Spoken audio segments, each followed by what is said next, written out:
Hello, am I audible? Yes, sir. Okay, great. So in today's session, we'll be discussing about the week 5 content today and Saturday's session, and then next week, Thursday and Friday, we have revision session for quiz one. Okay. So I hope everyone has gone through the week 5 lectures.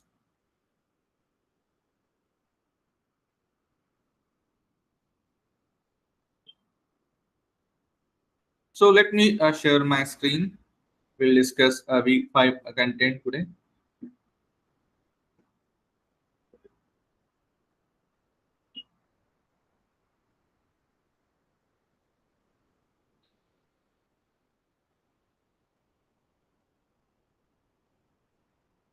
Okay, is my screen visible?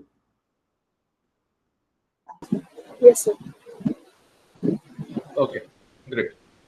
So see, up till now, like what we have discussed, we have in week 2, week 3, right?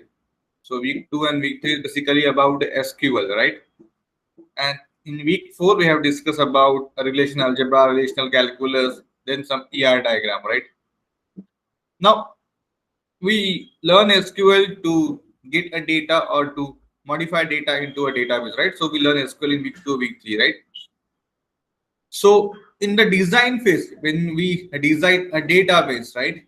So first, based on our problem statement, we create a structure of a database, ER schema of a database, ER diagram, right? You can see, and then we convert ER diagram into a SQL. So we saw how this ER diagram works, right?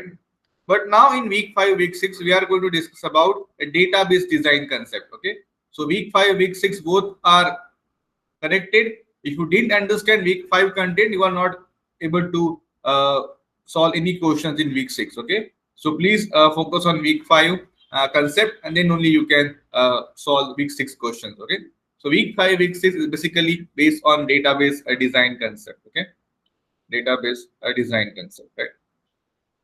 So in week 2, week 3, we have saw schema of a database, right? Even the ERD, right? So we have a data in multiple tables like that, and those tables are linked to each other with some keys, right? So we have discussed this. But how we decided that okay, in this particular table, this much number of attribute will be there. In this particular table, this much number of attribute will be there, and this will link to this particular attribute. And in this table, this will link to this particular attribute. So how we have distribute a data and for what purpose, right? That is basically a database design question here. So all these concepts start with the concept of functional dependency. Okay, can anyone tell me what is functional dependency?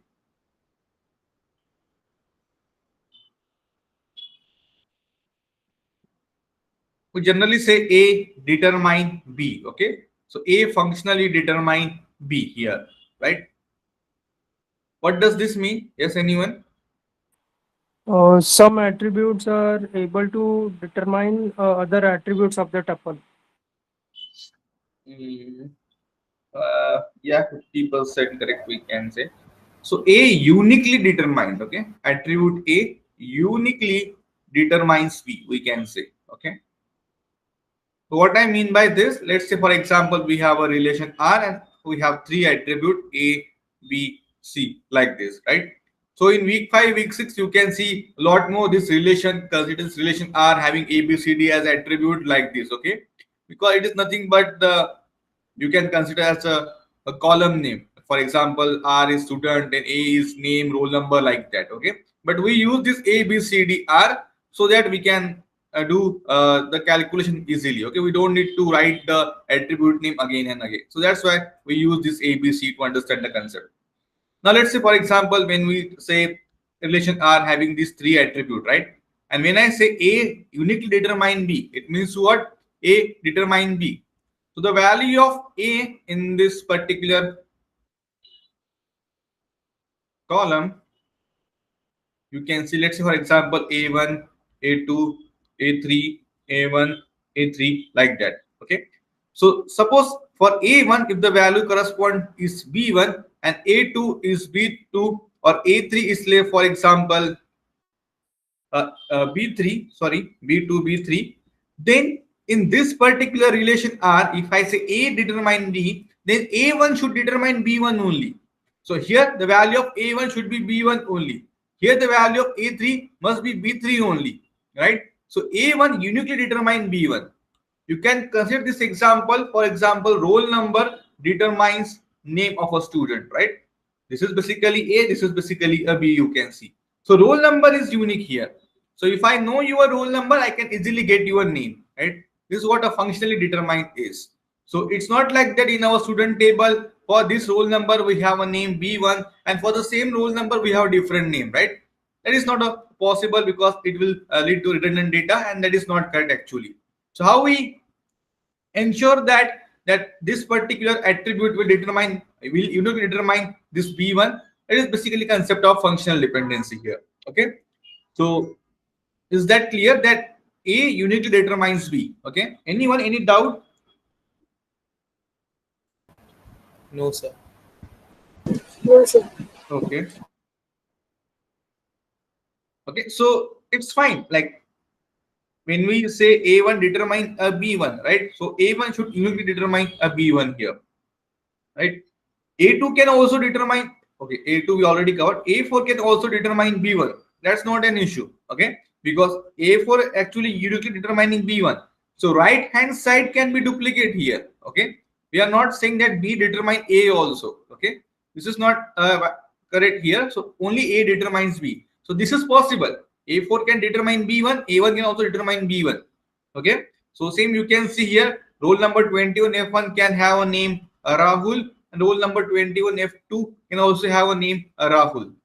That is fine, okay? But 21 F1 Rahul, 21 F1 Piyush, that is not possible, okay? This is what A determine B is, okay? So A functionally uniquely determines B. Now based on all this particular concept, we have a concept of keys here, okay? So before that, let me discuss the concept of closure of an attribute. Closure of an attribute, okay?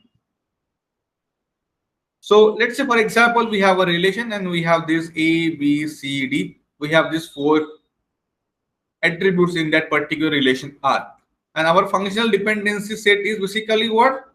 Let's say A determine B, C determine D, and let's say for example uh, B determines D. Okay, so we have this a three functional dependency. Okay, so we have a relation and we are saying that this FD is applicable to this particular relation R. Okay, now what is closure of an attribute? Because you can see from A I can determine B, but from B also I can determine determine D, right? You can see here. So what this closure tell us? If I take a closure, closure means this is how we indicate attribute or set of attribute, a plus sign here, and then we find out the closure here. So from A, so A will itself determine A, that is for sure. But from A, what we can get? From A, we can get B, you can see here. So B will get added into a closure. But from A or from B, what we can get next? That is basically D. Okay. So here we can say we can add a D as well here. So A, B, D will be a closure of A plus here, like that. Okay. So can you tell me the closure of C? What will be the closure of C? Yes, anyone?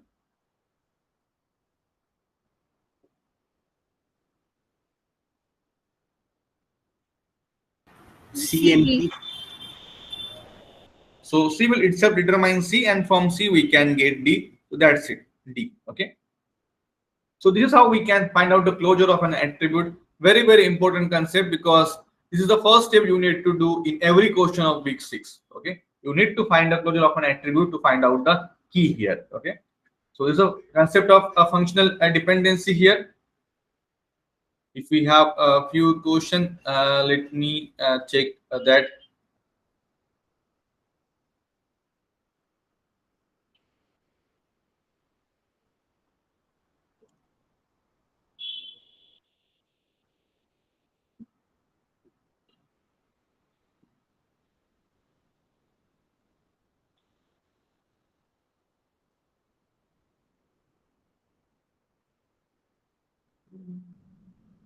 Okay.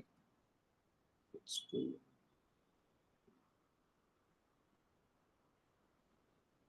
Okay, let's see. Okay, so here you can see concept of functional dependency and closure of an attribute. Let's say, for example, we have a relation A, B, C, D, E. Okay, and we have a functional dependency set. This particular thing: A determine B, B determine C, C determine E, P determine D. Okay, D determine A, like that, and E determine B. Okay, let's say, for example, this is okay. So it's not like that individual attribute can determine individual. AB can determine C as well. Okay, B can determine CD as well. This is also fine. So let me add that part as well. Let's say, for example, CE determining B here. Okay, so let's go CE determine B here. CE determine B here as well. Okay, so there is some concept of Armstrong axioms. Okay, so you can refer to this, or we'll see. Okay, now tell me, what is the closure of A? Yes, anyone?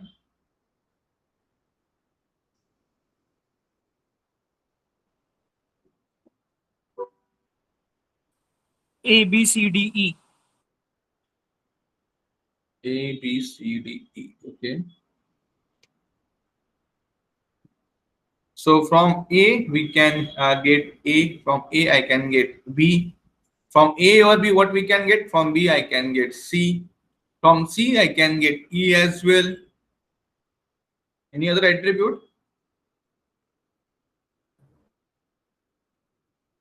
From B I can also get a D here, right? So A, B, C, E, D here, right? So all 5 attributes we are getting here, right, in the closure of A.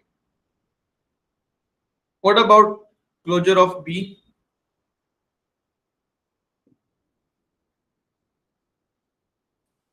Same. A, B, C, D, E. A, B, C, D, E. Okay. So how we are getting? So from B I am going to get B, but from B I am going to get C, but from C I am going to get E. That's it. B, C, E only, na? Yeah. But from C, E I am going to get B again. From B I am going to get a D here, and from D I am going to get A here again. So B, C, E, D, A. So same, basically same closure, right? So we got all the attributes in relation R here like this. What about CD closure? Same. A, B, C, D, E. So from CD we'll get CD. That from D I'm going to get A, and if I got A, I can get all the attributes. That's it, right? So you need to practice how to find out the closure of an this particular attribute or set of attribute if we have a relation R and the functional dependency set. Okay, so this is how we can find out the closure of an attribute here. Now, if you take a closure of any attribute, okay, so if you take a closure of any attribute or attributes, set of attributes, and if that closure is giving you all attributes in relation R, all attribute in relation, okay, so basically this example, for example this, and for example this, here we are getting all the attributes in that particular relation R, then that attribute or those set of attribute is basically what? A key here. Okay, so what is key here? Can you tell me the concept of key? Yes, anyone?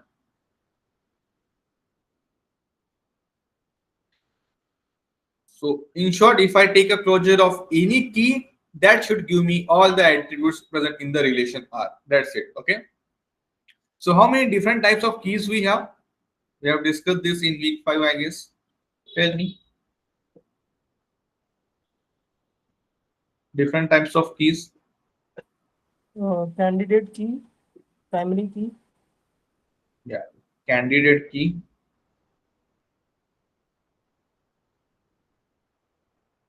Those primary key, foreign key, we deal with during SQL part, right? So we have one more key that is basically super key, Super key. right? So like if we have a table and we said that okay, this particular attribute is my primary key, then how we have decided that this particular attribute will be my primary key? Why not other attribute, or why not the set of other attributes, right? So that is basically based on the concept of functional dependency here. So what we need to do first, we need to find out the key attribute here. Okay, so we can find out candidate key directly from the set of this functional dependency, and there can be multiple candidate key also. Okay, so for example, you can see here for this relation A, B, C, D, E. Okay, for this relation A, B, C, D, E, and for this function dependency, we got A, B, and C, D. If I take a closure of A, B, and C, D, I am getting all the attributes in the relation R. This satisfying my definition of key here. So A can be candidate key, B is also key, C, D is also key here. Please mute. Okay, now soda. मैं सो दूंगा. Please mute. Okay. Yeah. So now we have three keys here: A, B, and C, D. A, B, and C, D. Now we got three candidate keys here. Okay. So we have a super key also. So we'll discuss super key later. But here we have three candidate key. Now how we decide that, okay, based on which, like for this particular relation R, which will be my candidate, which will be my primary key. So first we need to find out the candidate key. Then out of these candidate keys, we can set anyone as my primary key of a table while creation of this relation R, right? So this is how we can decide which attribute or set of attribute will be my primary key in the table. Okay, so first find out the candidate key and see which candidate key is best suitable for my primary key, because primary key can have a unique plus not null constraint here. Okay, so why key? Because key can give us all the information about that particular row. So if I get A, from A I can get all the information about A, B, C, D, E. If I know B, I can get all the information about all the columns here. If I know C, D, then I can get all the information about this particular table, right? This is what key is. So key uniquely determines all the rows in the table. So what is a key here? Definition of key: it determines all the rows uniquely in a table. Okay, so key used to determine all the rows uniquely in a table here. Okay, where this question came from. Okay, so this is basically a concept of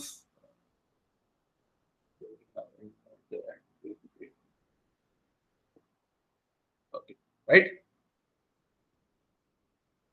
This is basically a key here. Anyone, any doubt? Concept of keys or closure of an attribute? Anyone?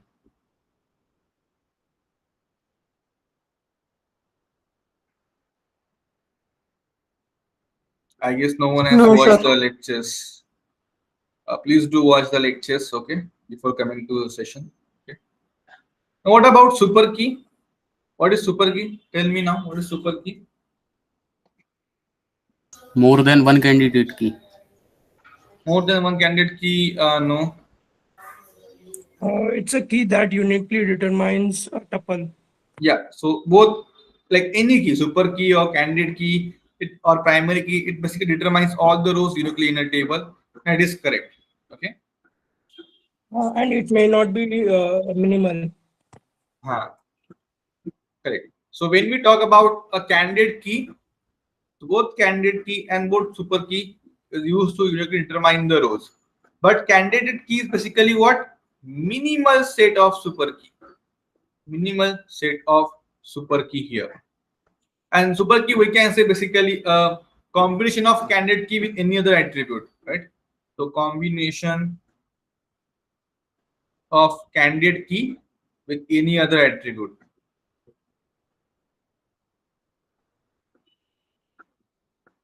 Okay, so basically all keys are super key. Okay, all keys are super key only. Even candidate key is also super key. Okay, but the super key which is minimal is basically candidate key here. Let's say for example, you can see here we have A, B and C, D. Okay, we have A, B and C, D. So basically all keys are super key, but which one is candidate key here? So you can see A. So A is uniquely determining all the rows. Basically it's a super key as well as candidate key because it's a minimal also. Similarly, B is also minimal here because we just have one attribute here. Okay, so both are candidate key and super key. But here you can see CD. So we find out that CD is basically a candidate key and as well as super key as well. So if CD is a super key, we need to check that whether C individually can determine all the attributes in the relation R, or whether D can individually determine all the attributes in the relation R. If both the cases are not possible, then we can say CD is a candidate key here. Otherwise, it's a super key. Okay, that is what minimal set of super key is. So minimal set means what? See here, if CD or let's say for example any key having more than one attribute, we have to check whether individual attribute are determining the all the relations of table, all the attributes or not. Okay, that is very important here. So if you see here, C cannot determine all the attributes. If I take a closure of C here, so I will get E. That's it, right? CE, but from CE I will get B. Yeah, so C is also a key here, right? From C I can get E, from C I will get B, and from B I'm getting D and A. What about a D here? So D also, from D I'm getting A, and from A I'm getting all the attributes here. So D is also a candidate key. Now if you see here, C and D individually can determine all the attributes, right? So CD is super key here, but this is not a minimal. Okay, the minimal of CD is what? C or D. Then this C or D will become what? Candidate key here. Okay, so C and D is basically candidate key, but if I take a combination of candidate key with any other attribute, let's say for example E or BE here, so this will become my super key here. Okay, so simple. What is candidate key? Minimal set of super key. And if I ask you to find out super key, so basically you can first find out candidate key, and all its possible combination will be a super key here. Okay. Anyone? Any doubt in CK and SK? Anyone? Sir, can we say primary key is a candidate key? Yes, primary key is a candidate key. Yes. Okay. Okay. So first we find out candidate key, and any one of candidate key we can set it as a primary key while creation of a table in SQL. Okay. So candidate key can be like null also. Candidate key can be null. Okay. See, let's say for example we have a relation R. We have A, B, C, D. Okay. So here you can see. Let's say for example we have A and B as two candidate key here, right? But we decided that A will be our primary key. So if I set A as a primary key, then it cannot have a null and it should be a unique, right? But what about B here? B is also candidate key here, right? But B can determine all the attributes in the relation R, right? So B will be unique here, right? But not an it can take a null values. While creation of a table, if we don't put not null constraint on B, then it can take a null values also. Okay. Okay. But B will be a unique here because it is determining the attributes in the all the table. Okay. So all candidates keys can't be primary key. Like it is like vice versa kind, right? Yeah. So table can have only one primary key, right? So only one primary key is there inside the table. So out of these candidate keys, we can select any one as my primary key, right? So it depends on our requirement and problem statement, like case study. But any one of the candidate key we can set it as a primary key here. Okay, thank you. Excuse me, sir. Yes. Sir, extension to this B, as you said that B will be uniquely identify other attributes in the relation. Okay, and then how come if the B we can set the value of B to the null, then how will it uniquely identify other candidate? Yeah, because you cannot compare null with any other value, right? So you can see A1, B1, C1, D1. Here you can put A2, null, C2, D2. So as of now, we don't have any other value. We can put a null here, but we can update this with the unique value here. Let's say, for example, B2, right? So we can do that. Null is not any value, right? So we cannot compare null with any other thing. Null means simply does not exist. So it depends on our requirement. Generally, we don't set this as a we set this as a not null constraint. Okay, but we can Okay. have a null as well here. Okay, then after that we can update this null. Okay. Yeah. Okay. So this is about the primary key, candidate key, and super key here. Okay. So very good question. Let's say, for example, we have this relation R and we have this A, B, C, D, and we have a candidate key is basically A. Now tell me number of super keys here. Number of super keys for this relation R. Only one candidate key we have here. Okay. I will just come back in 1 minute. Just tell me number of super keys here.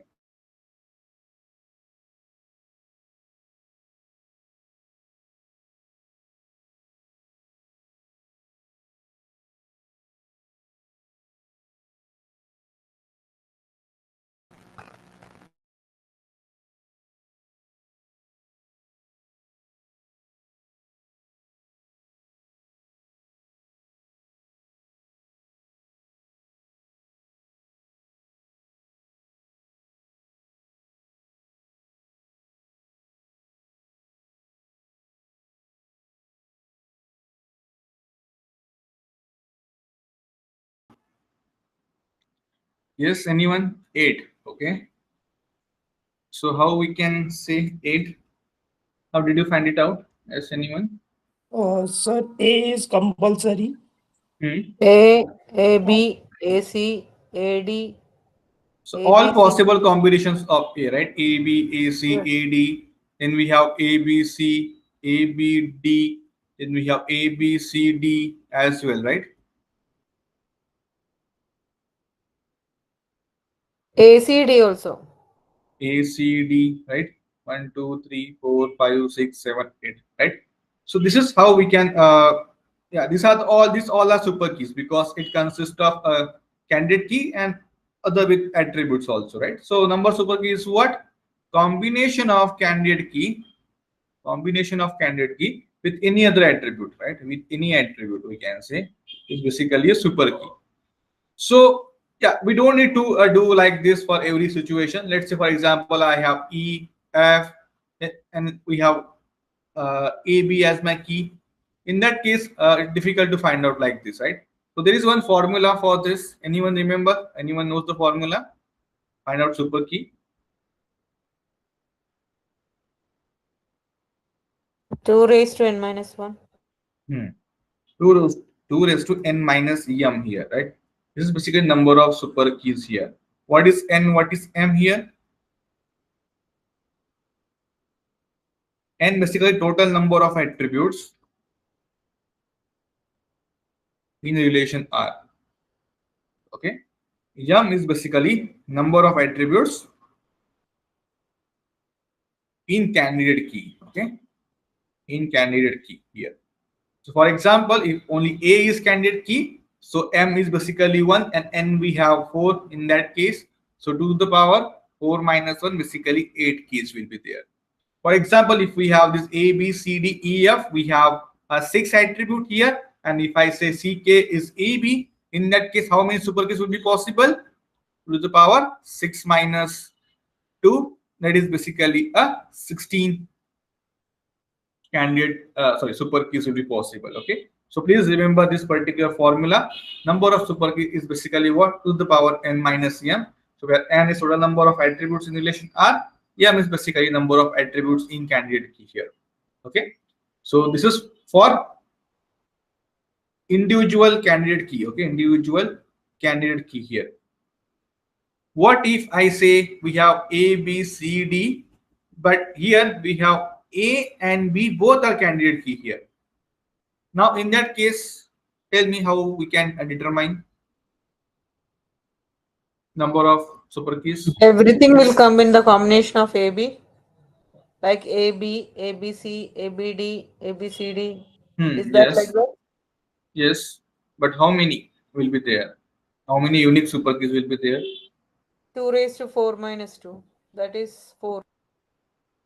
2 raised to 4 minus 2, that is basically 4. So here 4 is number of attribute, that is correct. But here M is what? Number of attribute in candidate key here. Here A, B together is not a candidate key. A is different, B is different. Here we have two candidate key, A and B. Okay. So previously it was AB. In that case, this is correct. If AB was the candidate key, then this is a correct one.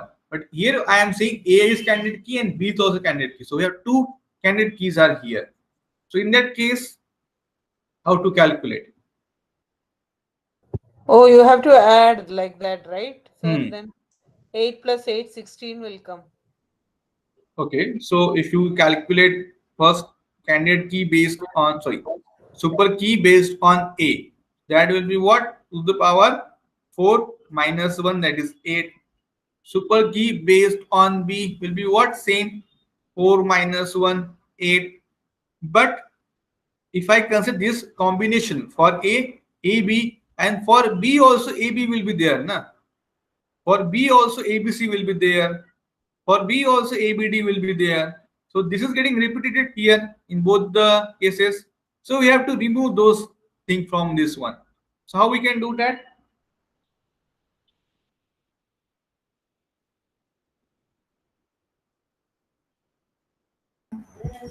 Consider AB as candidate key. Yeah. So considering AB as a candidate key, and then we can subtract that. So if you remember one formula here, n of A union B equals to n of A plus n of B minus n of A.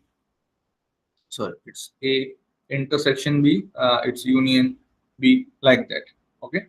So if I go with this particular formula, if I want to find out number of super keys using A and B here, so first using A we got 8, first using B we got 8. Now A union B, so A union B is basically AB here only.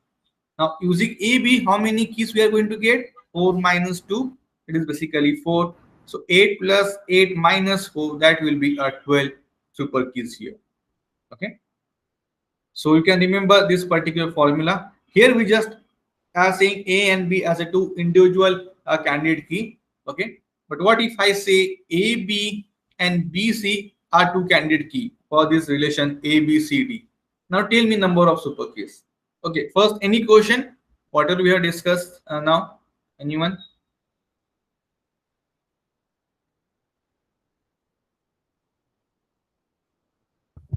No, sir. Okay. Now tell me number of super keys for AB and BC as candidate key. So we have two candidate key, AB and BC. Tell me number of super keys for this relation.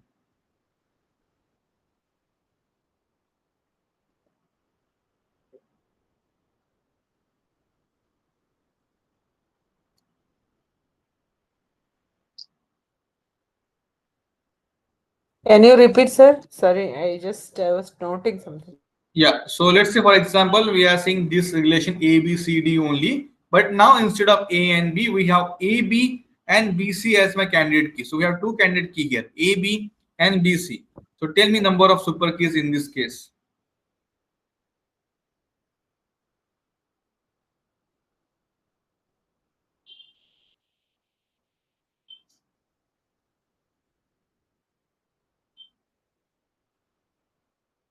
We have two candidate key. We need to find out number of super keys here for relation R having A, B, C, D. Is it 6? 6. Okay, let's see. First, using AB to the power 4 minus 2, basically what? 4. Using BC to the power 4 minus 2, basically 4. But now we have to take a union of that as well. So AB union BC will be what? ABC. Now using ABC, how many we will get? So 4 minus 3 is basically 2 here. So 4 plus 4 minus 2, is basically what 6 number of super keys we are going to get. Okay. I hope now how this formula is working here, this is clear, right? Sir, can you please repeat why did we do union over here? Yeah. Can you explain, elaborate? Yeah. So first we find out super key using AB. Then we find out super key using BC. But in this way, in this combination ABC and here BCA, so both are same thing only, right? It is getting counted here as well as here. So we need to remove those particular combinations here from this one, right?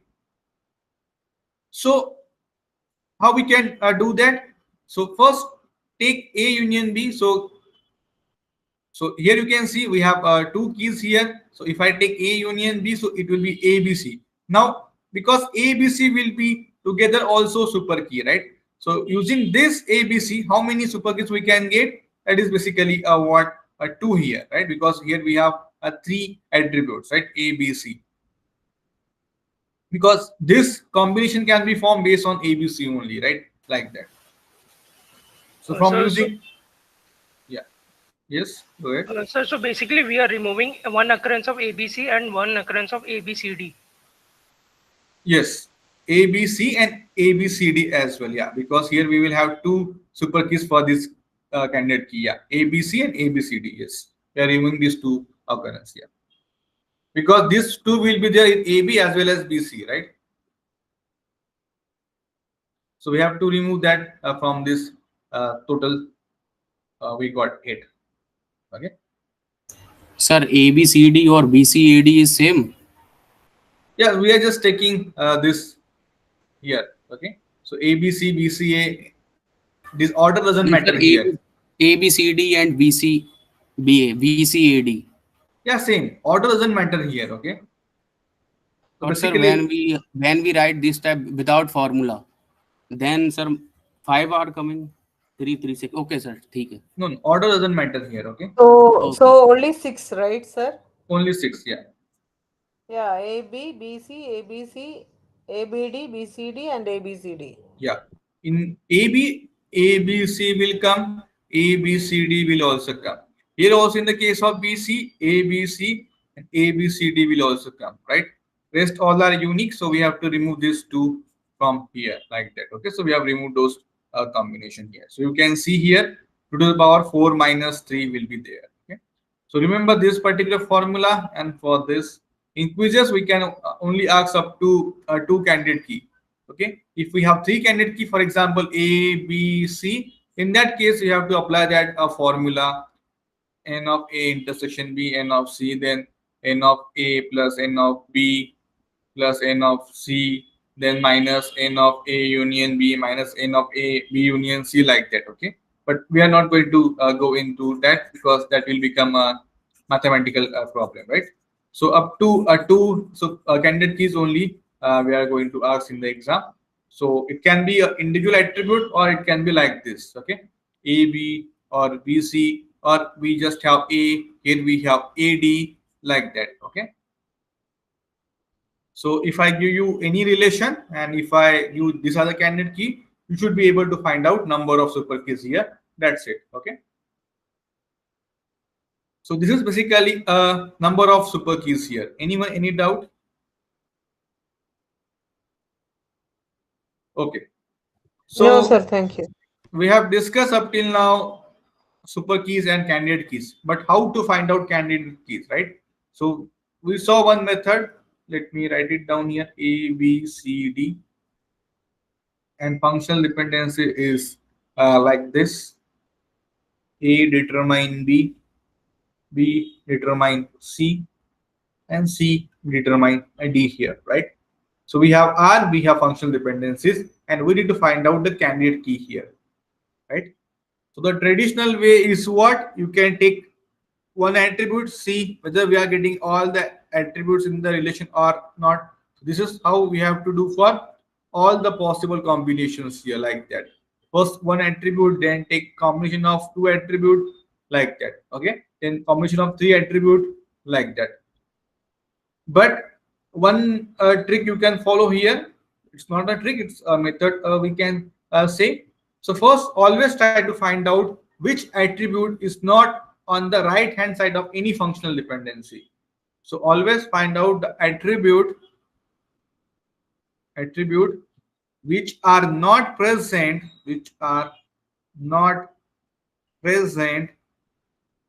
on right hand side of any functional dependency here, right? So if you observe, B is present, C is present, D is present. It means what? The remaining attribute, that is basically A in this case, must be a part of candidate key. Must be a part of candidate key. It can be a candidate key or it can be a part of candidate key. Okay, we have to see that. So how we can check? So whatever attributes which are not present on the right hand side of any functional dependency, in that case, find out those attributes and take a closure of that. See whether it's a candidate key or not. So if I take a closure of A here, you can see from A, I'm getting B, from B, I'm getting C, and from C, I'm getting D here. So that's it, A, B, C, D. I'm getting all the attributes, and that is basically a relation R. So A is candidate key here. That's it. Rest candidate keys are not possible here. Okay. Then that A, B, A, C, A, D, all will be a super key. So first, always try to find out which attributes are not present on the right hand side of any functional dependency. Any doubt here, anyone? How to find out candidate key? And let's see, for example, yes. Any question?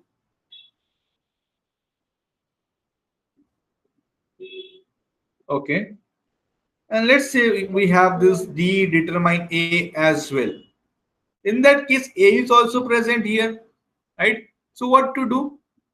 This method will not work. In that case, we have to go by traditional way. So take one attribute, take the closure, and see whether you are getting all the attributes in the relation R or not. Take second attribute, take the closure, and see whether you are getting all the attributes in relation R or not. Like that, you have to go. Okay. So we'll see whether we have any question here.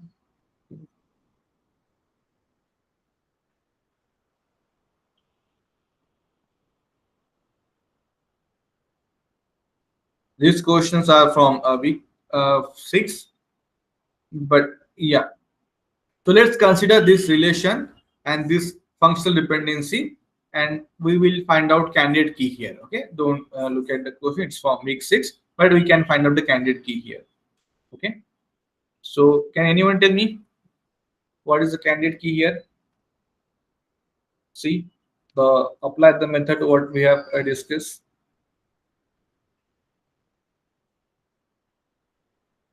So first, check which attribute are not present on the right hand side of any functional dependency. CD is present, F is also present, A is also present, B is also present. So in this case, all attributes are present. So what do we need to do? So first, take a closure of individual attributes. Let's say, for example, A, and see what you are getting. What's the closure of A here? A, B, B, closure of A is A only, B only. We cannot determine anything. What about C? CB, CB, that's it. What about D? D only. D only. What about E? EF, EF. What about F? F. F only. So by using single attribute, we cannot get determine a key here. Let's take a combination of two attributes: A, B, A, C, A, D, A, E, A, F, then B, C, B, D, B, E, B, F, then C, D, C, D, C, F, then D, E, D, F, like that. So we'll see. What about A, B closure here? What we are Gives getting? everything. From AB, I will get AB, but I am also getting CDE here. So CDE.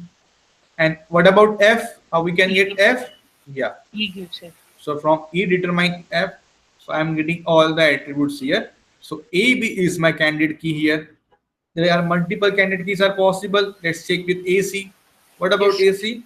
It gives AB. So AB Right. gives everything. Yeah. So if you can see from AC, from C I can get B. And if you see, if in the closure, if you are getting AB, which is already a key, so you don't need to do any calculation further. So anyway, it is going to give us all the attributes in the relation R. So you can see this is also a key here. What about AD? No, sir. It will give only AD. Only AD. What about AE? It's giving AEF. AEF. Okay. F What about AF? It's giving AF only. only. AF AF, only. AF only. Okay. So we have done with the combination of A. Check with BC, BD, then BE and BF. Tell me. What about BC? What about BD? What about BE? BC gives BC only. Okay. Yeah, we don't get anything. Okay. Then from BD, Again BD BD only. only.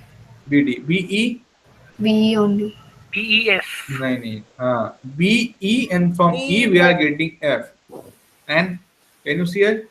We have B, E, we have F. Do we have BE? Do we have BF? Here you can see, right? So from BF, I can also get A because B and F both are present here. And if A and B is already present inside the closure, it Everything. means what? We can get Everything. all the, yeah. So B is also candidate key. So let me write it down here. AB we got, BE we got. Okay. What about BF? Everything.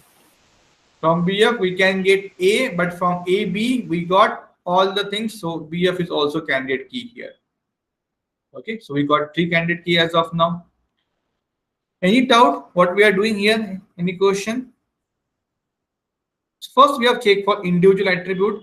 We didn't get any key. Then we are checking for combination of attributes here.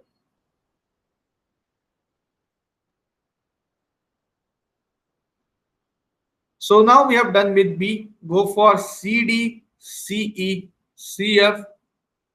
Tell me. CD possible? BCD. CDB, and from BC, that's it only, right? Yes. What about CE? CEBE. But from BE, we can get all the attributes in the relation R. So that is basically key here. So CE is also a key. What about CF?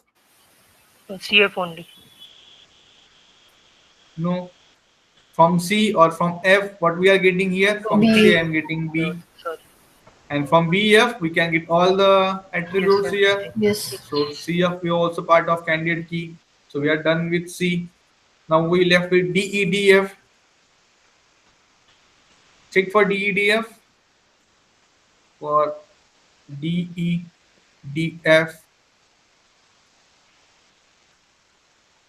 Yes. DE from DEF. DEF only. Here also, I guess DF only, right? Yeah. Yes. Yeah. So we are not getting anything here. So we are done with the combination of 2 attributes here. Okay.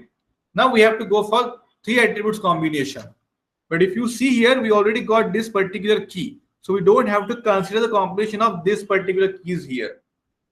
So I don't need to worry about ABC or ABD because that will be a super key because AB itself is a candidate key here. So we are not going for that. Then what about a BCD? So we are left with a BCD.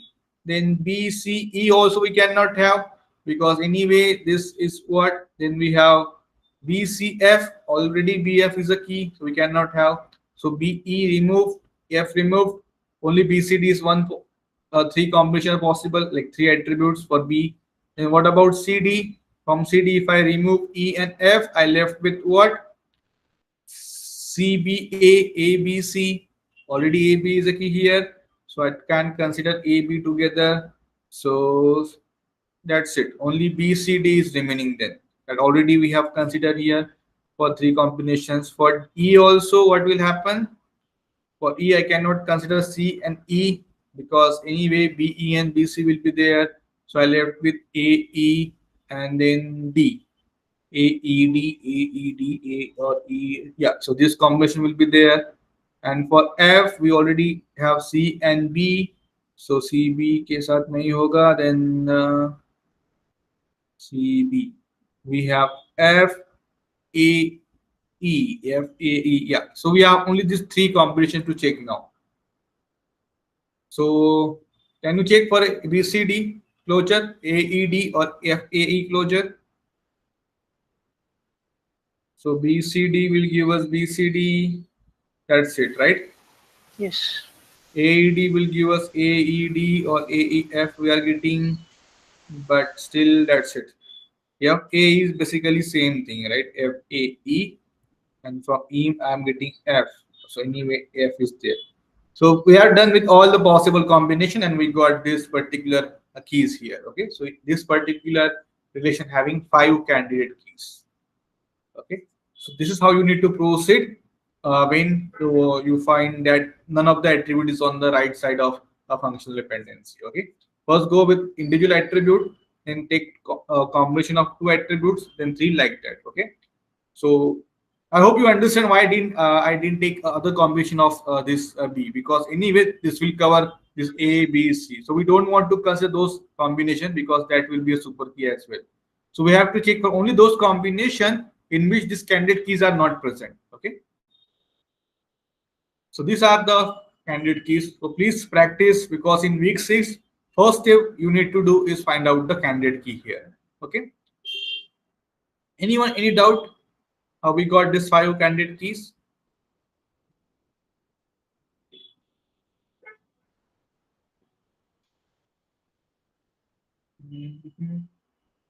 Set W XP. Okay, great. Now, can you find out the candidate key for this relation? We have, wait. Yeah, we have this relation R, we have this F. Okay. Tell me the candidate key for this relation R.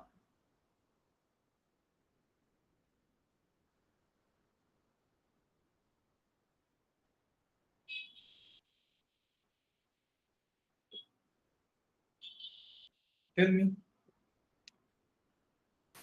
Why? Why? So first check which attribute are not present on the right hand side of any functional dependency.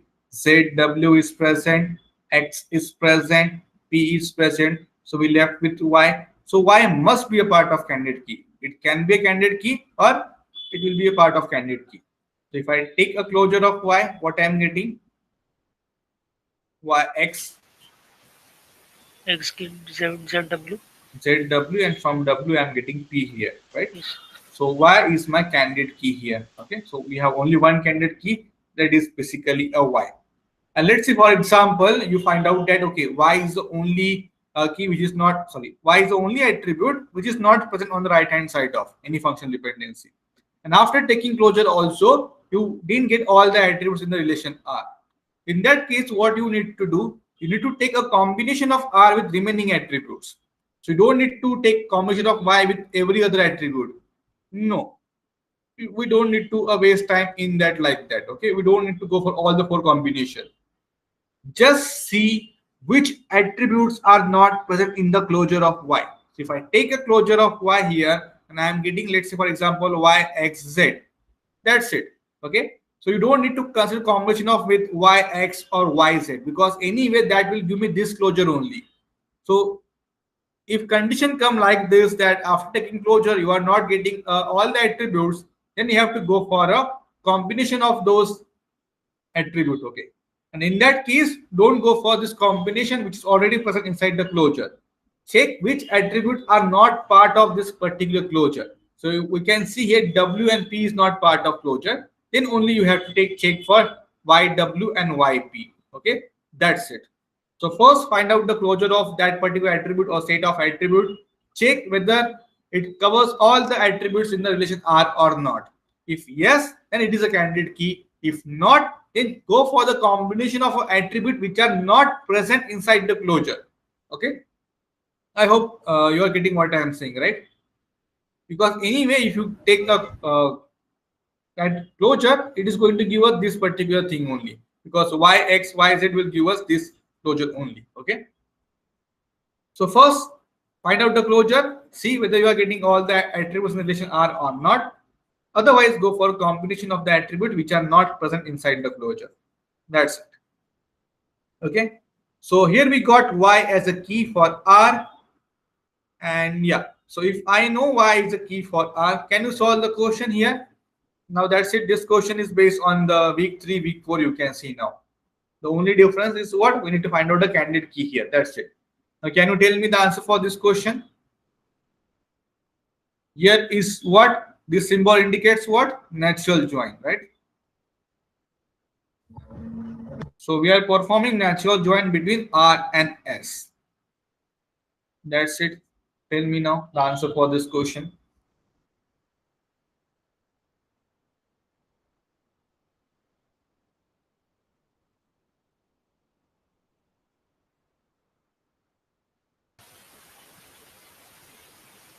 First 75,000 maximum. 75,000. How? The product of the two. Oh, that is basically a cross join, right? Yes, sir. Yes, sir.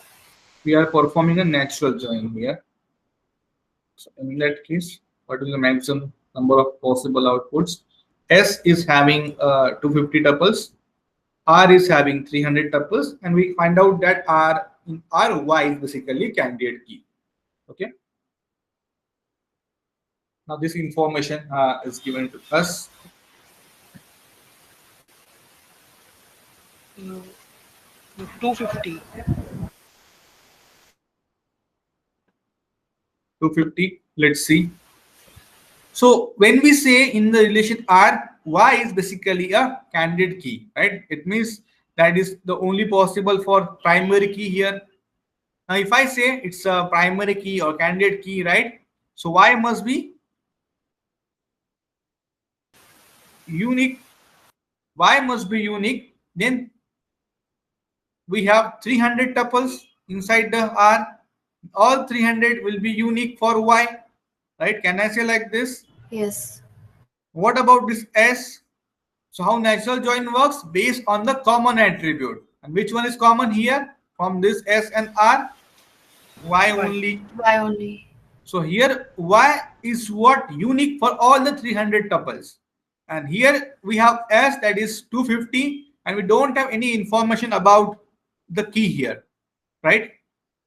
So it can be possible that if we have Y1, Y2 till Y300, so what the maximum number of tuples are possible? In S, it is like that Y1 can be 250 times as well, right? Or Y1, Y2 till Y250 as well. Each and every value must be unique. That is also fine. Or every value is same of Y. That is also fine, because we don't know the key or we don't have any information about that. So in which case we are going to get a maximum number of tuples and how many will be there?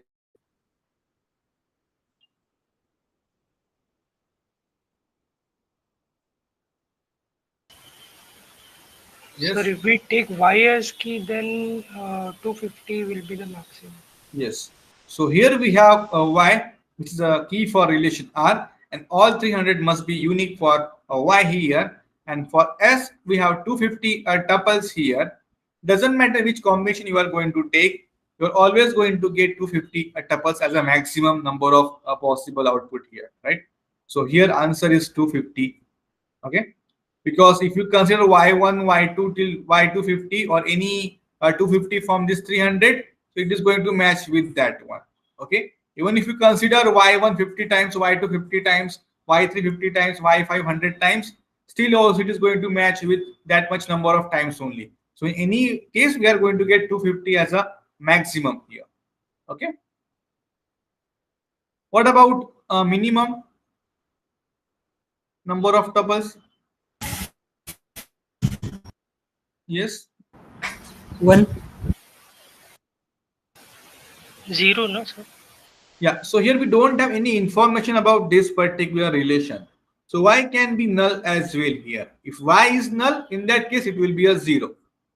Okay. But if I say that Y is a foreign key referencing to this particular Y, in that case, minimum will be what? minimum will be 250 only. Okay. No, if I say not null, attribute is there. So each and every Might y not must be be unique. So if we say not null, in that case it will be 250. But if we say null, then minimum will be 0. Okay. So we don't have information about that here. So maximum will be 250 always. Okay. So this is what we have here. Okay. Okay, great. So I hope everyone knows how to find out the candidate key here. We have done enough practice for candidate key and number of super keys here. Okay. Okay, great. So up till now we have discussed about concept of functional dependency, closure of an attribute, very important because in every question you need to find out the closure. Then what is candidate key? What is super key? Number of super keys we have discussed. How to find out candidate key we have discussed. Okay. Then in week 5, let me check which we have many concepts, many things in week 5 to discuss. Let me check the slides. So please focus on week 5, week 6 because in quiz 2, 70% of the paper will be based on week 5, week 6 only. Okay. In NTERM also you can expect 30% of a paper based on week 5, week 6 only. So when will be the revision classes, sir? For quiz 1 we have on Thursday and Friday. Next week. Next week, right? 6 to 8.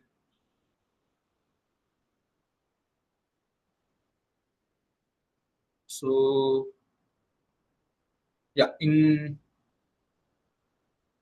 let me check the slides what we have.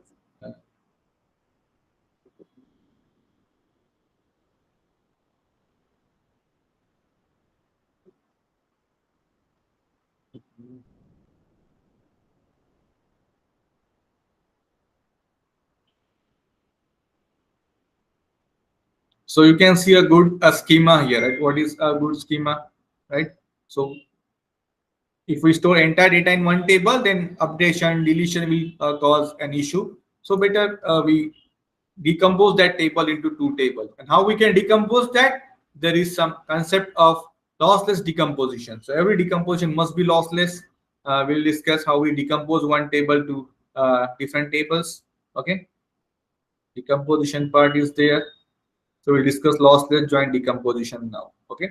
So 1 enough, 2 enough, don't worry. It's in detail in the next week. Okay. Then in second module, functional dependency we have discussed. Yeah. So you can see A determining B example given here. Yeah. So you can see combination of this one. Yeah. So let me can I write it down.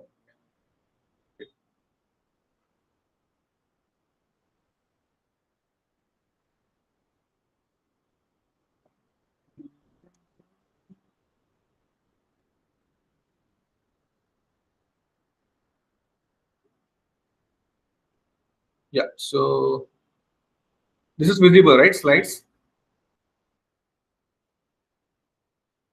So, hello. Yes, sir. Yeah.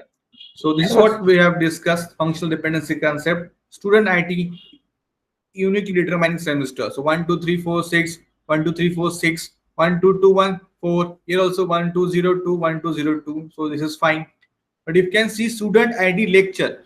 Now combination of student ID and lecture should uniquely determine TA. So 1, 2, 3, 4 numerical methods. TA is John. 1, 2, 3, 4, 6. Okay, 1, 2, 3, 4 visual computing. TA is Bob. So you can see combination is unique here. 1, 2, 3, 4 numerical method is different. 1, 2, 3, 4 visual computing is different. This is fine. So we are checking for this combination. We have a unique TA here. Okay, like that. And here what we are saying for combination of student ID and lectures, TA and semester should be the same here, right? So it means what? Student ID and lectures. So 1, 2, 3, 4 lecture is numerical method is determining 6 and John here, right? Combination should be unique. Here also we have 1, 2, 3, 4, but here we have visual computing. So combination is unique here. Here also 1201 numerical method, 1201 physics 2. So these are two different combinations here. So left hand side is unique here, right? It is determining the TA and semester here. This is what we have discussed, concept of functional dependencies, right? So closure set, please try to see here, closure set here. Okay, that's it in the week module 2. Okay, so module 2 is this one. Okay, we'll see in 5.3. What is there in this module? Yeah, functional dependency theory. Yeah, this is important. So 5.1, 5.2, whatever we have discussed, it covers that. You can just go through the lectures. So yeah, so this is very important, Armstrong axioms, right? So you can see here, so we have different Armstrong axioms here. What is reflexivity? If beta is subset of alpha, then we can say alpha determine beta here. What is argumentation? If alpha determine beta, so if A determine B, then I can augment any other attribute on both the sides. So CA will determine CB as well. ZA will determine ZB as well. Okay, so I can augment any attribute on both the side, then that will be a valid functional dependency. Okay, so please remember this augmentation. What about transitivity? If alpha determines beta and beta determines gamma, then we can say alpha determines gamma here. So if A determines B, B determines C, then we can say A determines C by transitivity. Okay, so this is how this Armstrong axioms is applicable. Okay, so you can remember this augmentation and transitivity. Okay, so like what we do in the case of closure, right? So same thing we are going to get here. If I take a closure of A, in that I am going to get A, from A I will get B, and from B I am going to get C. Okay, so what does this tell us? If I just write down closure of A will be A, B, C, it means what? It means from A I can determine A, B, C. It means from A I can determine B. It means from A I can determine C. It means from A I can determine B, C as well. So it means all the cases here. So whenever inside the closure of any attribute, if you got this much number of attributes like this, it means what? This AB can determine C, D, E as well. Okay, so that's why we are saying inside the closure, if we find out all the closure, so automatically all the possible combinations of this functional dependency will get covered. Okay, that's what closure set of functional dependency is. We have other as well. You can just go through the these slides, the same thing what we have discussed. Yeah, we have this additional derived rule as well. So when we say alpha determine beta and alpha determine gamma, it means what? Alpha determine beta and gamma also. So A determine B and A determine C as well. It means A determine BC as well. But this is not true. BC determine A doesn't mean that B and C determine A. B determine A or C determine A. This is not correct. Okay. Union rule is applicable to only right hand side. If A determine B and A determine C, then A will determine BC. This is about union here. Same for decomposition. If A determine beta and gamma, then alpha determine beta and alpha determine gamma holds true. Okay. Now this is about union and decomposition. It's applicable to only right hand side, not to the left hand side. Please remember this decomposition rule. Then we have pseudo transitivity. If alpha determine beta holds and gamma beta determines delta holds, then alpha gamma determines delta holds. Okay, so this is about pseudo transitivity. Can we prove this? Yes, anyone? What they are saying, if alpha determines beta, if alpha determines beta and gamma beta determines delta, so can we say alpha gamma determines delta? How we can prove this? Yes, anyone? Using augmentation. Yeah. So I can augment gamma on both the side of this one. right? So gamma alpha determine gamma beta by augmentation. What about this and this now? Gamma alpha determining gamma beta and gamma beta determine delta. Then which rule we need to apply? Transitive rule. Transitive. Transitivity. Then alpha gamma will determine delta, right? So pseudo transitive is nothing but a combination of augmentation plus transitivity here. Okay, so remember this point. That's it. So rest, how we are going to apply, how to find out the closure algorithm is given here, but I hope if you understand how we find out the closure, that is good enough. Okay, so you can solve all the questions here. Super key we have discussed, closure set we have discussed, decomposition using functional dependencies. Okay, so don't worry about these normal forms. We will be discussing in week 6 because in week 5 we don't have any question based on normal form as well. Okay, now we left with lossless decomposition part. Okay, lossless join. So let's discuss what is lossless decomposition here. Why we have covered this enough here? Yeah. So don't worry about this BC enough. It's going to cover in detail in week 6. So we have left with now lossless decomposition and dependency preserving. Okay. So here also same thing we have discussed. Extraneous attributes are there. Okay. Functional dependency. Okay. Database design. Yeah. Lossless decomposition is there in the lecture 5.5. Okay. Okay, so let's discuss this lossless decomposition here.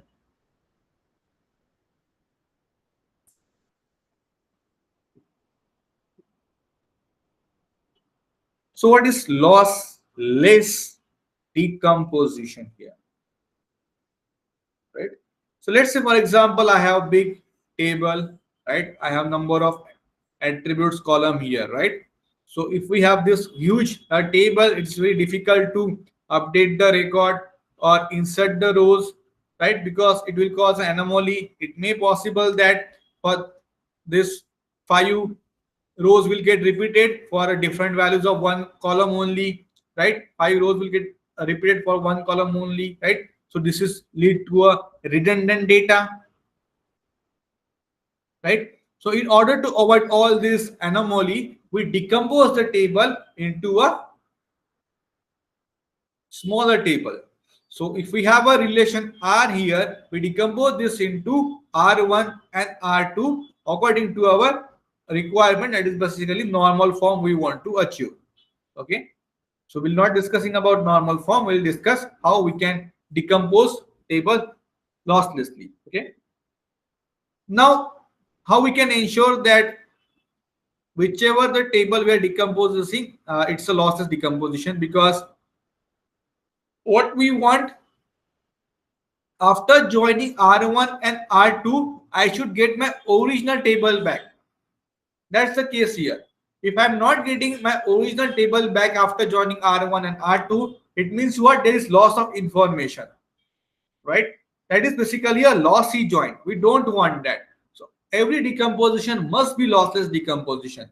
After joining this R1, R2, I should get my original relation back. That is what my lossless decomposition is. That's it, right? So how we can decompose the table in such a way that if I join both the tables back, I will get the relation R. So there are a few rules for that. Let's discuss that as well. So you can see here, to identify whether decomposition is lossy or lossless, it must satisfy following condition, right? So we have this relation R. We're decomposing this into R1 and R2, and how we can ensure that? So first one, R1 union R2 must be equals to R. So what does this mean? Let's say, for example, if I have A, B, C, D, right? So here I am decomposing this as A, B, and C, D. Okay. So R1 union R2. So attribute of R1 union of attribute of R2 should cover all the attributes in the relation R. So if you see here, AB union CD is giving me what? ABCD. It means what? We have covered all the columns here. That is for sure. But if I decompose like this, instead of AB, here just BC, right? Then this is not going to satisfy our first condition because column D is missing here. So there is loss of information, right? So we don't want that. Okay. So let's say, for example, we decompose in such a way that R1 union R2, we are getting A, B, C, D like this. Okay. Second condition is that R1 intersection R2 should not be equals to empty set here. So what do you understand by this? Yes, anyone? You can see here R1 intersection R2 not equals to There empty should set. be some relation. Common Relation, attribute. There should be yeah. some relation. There must be some common attribute, right? In both the set, sorry, R1, R2, there must be some common attribute in R1 and R2, then only it will not be equals to empty set, right? So there must be one common attribute between R1 and R2, right? So let's say, for Or example, sir, it should be like this. If there is some common attribute only, there will be some relation. if there is, can you repeat? If there is some common attribute only, there will be a relation. If there is common attribute, then there will be relation. Yeah. Uh, Is it dependent on relation? Is dependent on common attribute? no. It depends on the functional dependency, how we are decomposing that. Okay. So let's say, for example, like we are not discussing the functional dependency also along with that, but just three rules here. Let's say, for example, we have added B here. So first one is AB, R2 is BCD. Now, first condition got satisfied. R1 union R2 is basically ABCD. Second condition, R1 intersection R2 is what? B here. So there must be some common attribute here. That is for sure. What about the third condition here? R1 intersection R2 should determine R1 or R2 here. So R1 intersection R2 should determine either R1 or R2. So what do you understand by this particular condition? Yes, anyone? R1 intersection R2 must be key in either of the table. Yes. So, yeah. So you can see here R1 intersection R2. So whatever the common attribute we have here, so that should give me either R1 or R2. It means what? That common attribute must Should be be a primary key. key. Yeah, primary key or any super key as well, right? It must be a key of either R1 or R2. Candidate key or super key doesn't matter. It must be a key of either R1 or R2. Okay. So if we make sure that these three conditions satisfied, then our decomposition will be lossless decomposition here, right? This is about the lossless decomposition. So how we are going to decompose the table, that is what we are going to discuss in week 6. Okay. In week 5, we are just checking whether the decomposition is lossless or lossy. That's it. In week 6, we are going to decompose that. In that also, we are going to apply the same condition here. Okay. We'll again discuss this rules next week also. But remember this one for a lossless decomposition. If all three conditions are satisfied, then only we can say it's a lossless decomposition here. Right. Now you can see this one.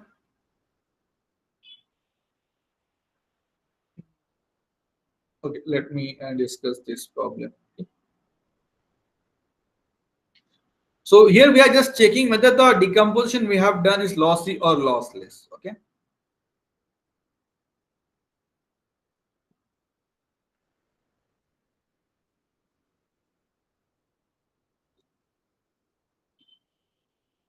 Yeah. Here you can see we have a two table supplier underscore part schema, and we have this much number of attributes having dependency. You can see this dependency hashtag as name city, and both will determine quantity. But we decompose this into this particular table like this and part like this. Okay. So supplier part is one table, and we have decomposed that into two tables, supplier and parts like that. So take natural join to reconstruct. So this is basically a supply. We have done here city quantity. Okay, so this is basically what from here to here is basically a supplier part table. This is basically a what supplier table here. This is basically what? A part table here, right? If we perform a natural join here, see what we are getting? We are getting this particular thing. But if you observe, we are getting the number of columns same. Yes, fine. We are getting this much number of rows as well, but we are getting these 2 extra rows here, right? So there is loss of information here. This is a lossy join here. Lossy doesn't mean that we have a less data, we have a less number. No. These 2 new rows we are getting after joining a 2 tables, which is not present in the original table. This is also lossy decomposition, right? This does not exist in actual original table, right? We get extra tuples, join is lossy here. But why this? Because quantity, which is a common attribute, is not a super key in supplier or in parts. Okay, if you see here, S hashtag is basically a key in the suppliers table, and here together is a parts table. If we put quantity as a common attribute, it is giving us a lossy decomposition. We can join the table because we have a common attribute, but that is what the required condition is. It is not a key here, right? Suppose only first 2 conditions got satisfied. If third condition didn't get satisfied, it will result in a lossy decomposition. That is basically extra rows that we don't want. Okay, so you can see here does not preserve this one. So what should be there? We have to add this S hashtag. Let's see. Yeah, you can see this same table. Here we have this one as supplier table, and here we have a part table, and here we have added that as hashtag as a common attribute because that is basically a key in suppliers table. And now here we are getting the same table after joining. This is basically a lossless decomposition here, right?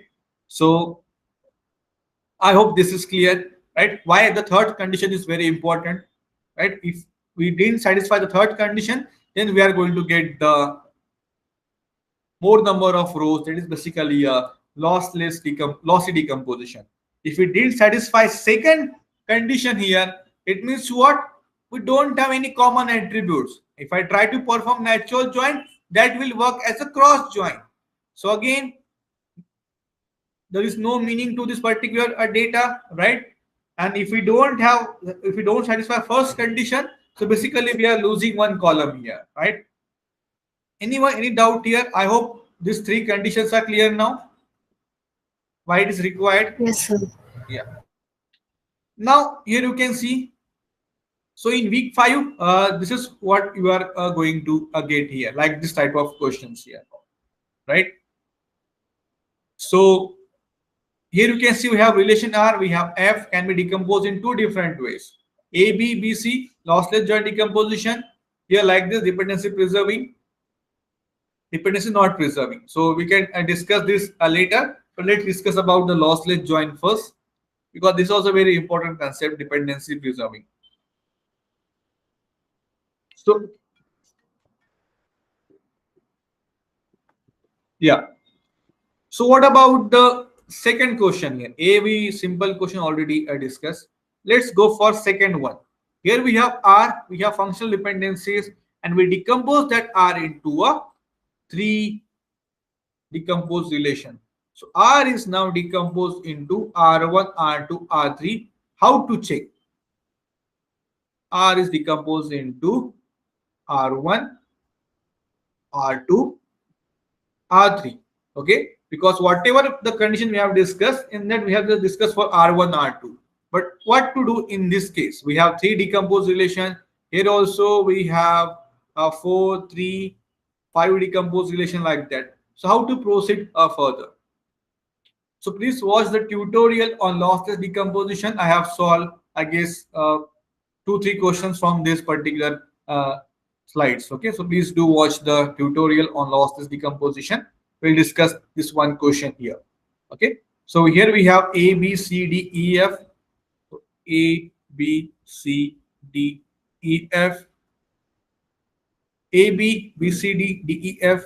A, B, B, C, D, D, E, F. Right? and the functional dependency is what? A, B, B, C, C, D, E, F. F is what? A, B, B, C, C, D, E, F. Now, how to check in this case whether the decomposition is lossy or lossless? Because what we want after joining all the three tables, I should get the original relation back. This is what we want. R1 natural join R2 natural join R3. I want the original relation back. So in this case, how to check? If we have just two relation, we can apply this three condition, we can check. But in the case of this three decomposed relation, how to check? Yes, anyone?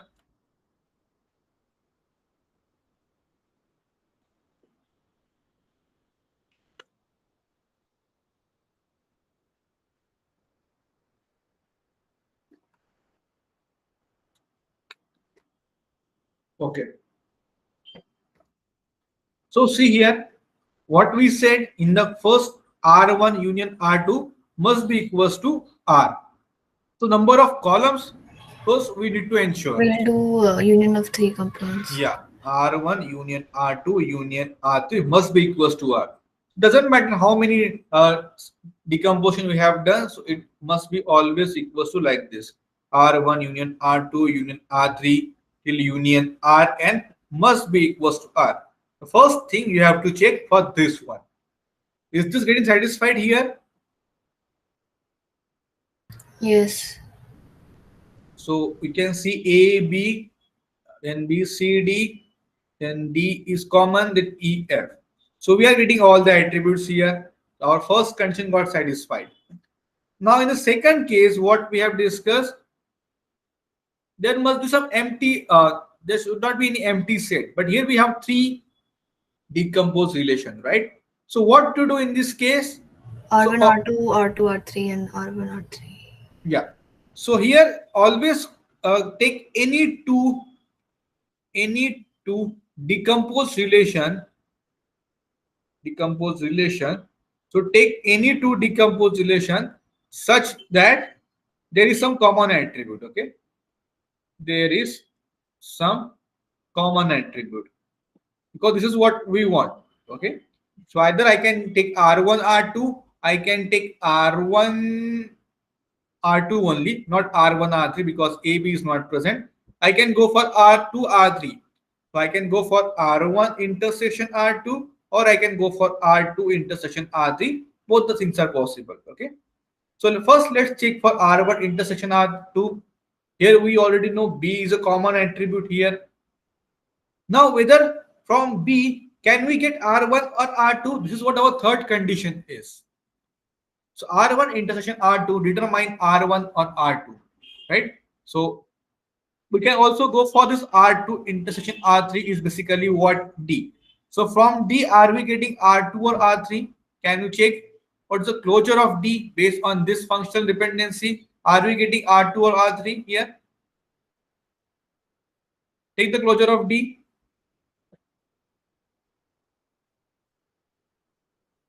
What we are getting? Oh, D is never D on. only. Here we don't have D. So D is D only, right? Yes. No. What about this R1 intersection R2? B D. and C. From B, what we are getting? C.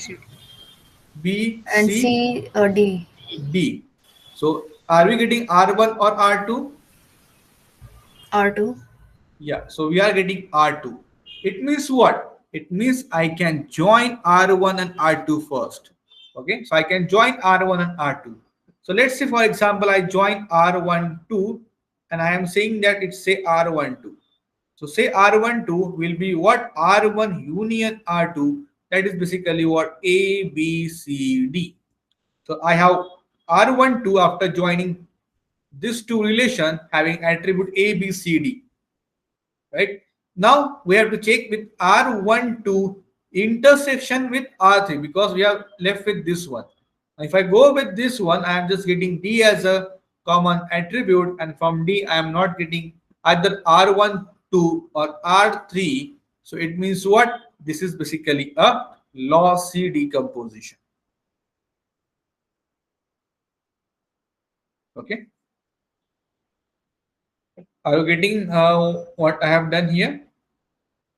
Yes, So sir. yeah, first take any two decomposed relations such that there must be some common attribute and see whether we can join them or not.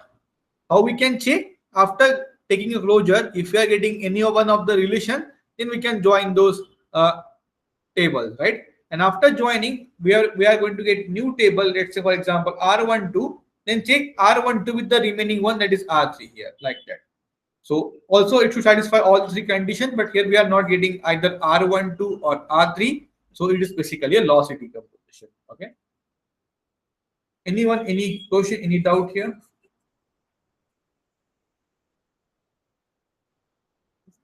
So please try to solve this question. If you understand what they have discussed, and if you have not watched the tutorial, first try to attempt this question and then you can watch the tutorial. Okay. So please try this particular exercise. Okay. This is about a lossless decomposition here, right? And you can see here we have four things, right? Four relations. So in this case, what do we need to do? R1 union R2 union R3 union R4 must be equals to R. So you can see we are getting that. Next step, what we need to do? Take any two relations such that must be some common attribute.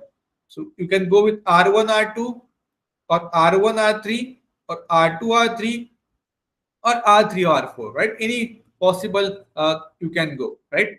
So if I go with R1 intersection R2, what I'm going to get? B here. And from B, am I getting R1 R2 here?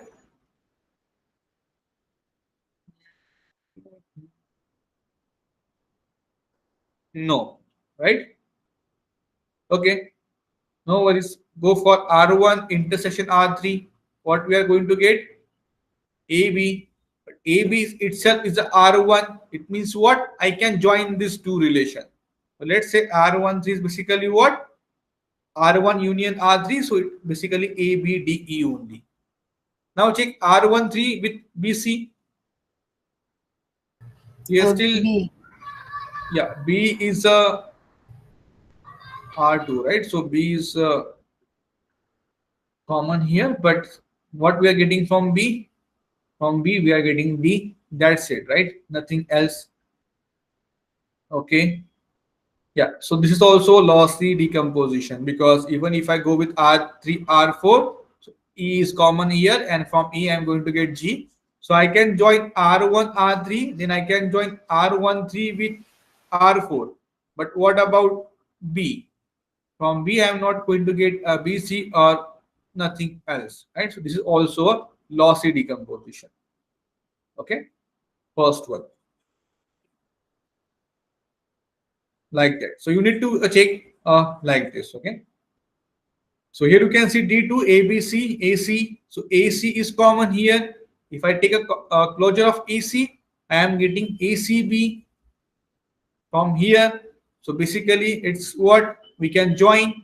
If I join, I will get R12 at ABCDE.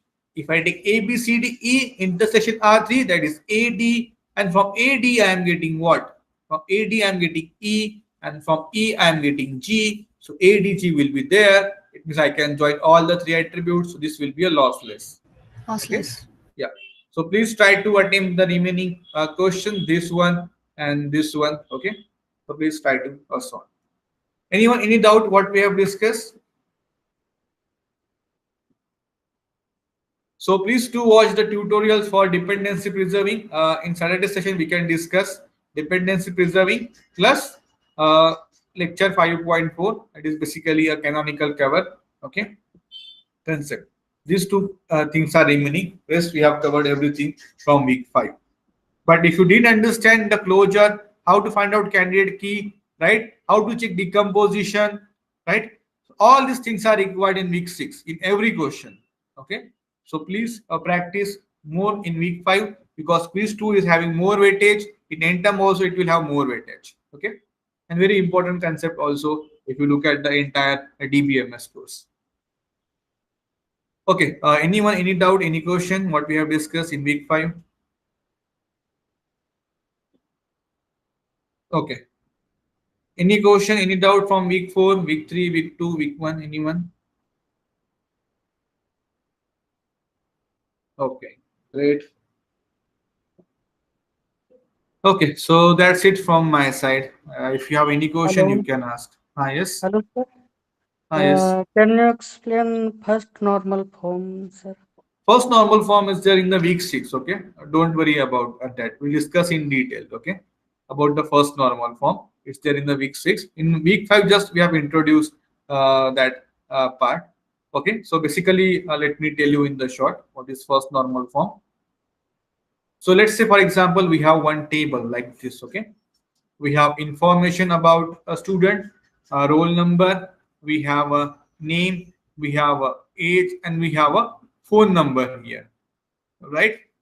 So we are storing one value at a time. So one roll number, one name, one age. But what if student have two phone number, 888, comma 999?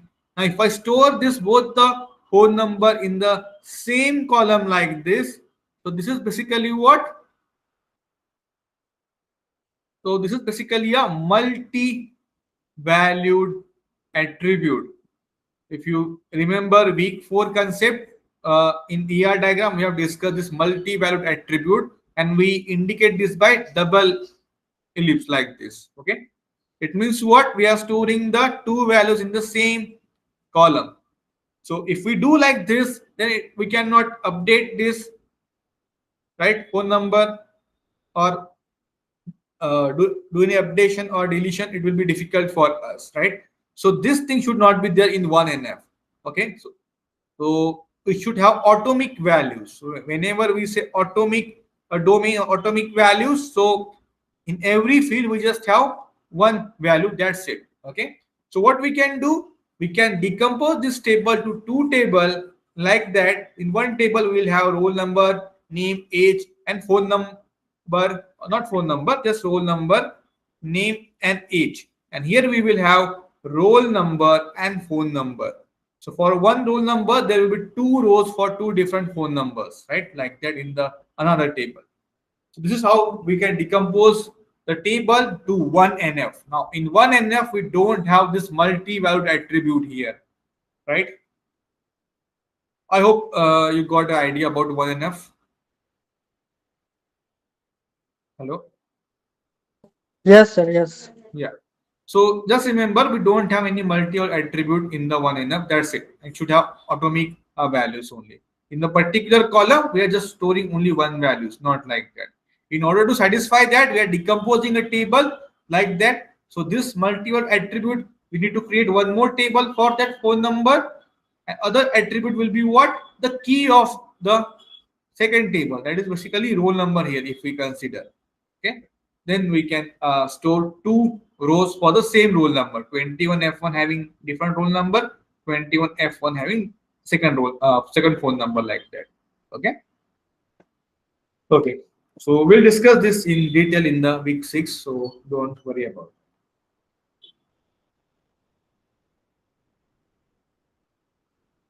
it. Okay. Any question now? Anyone?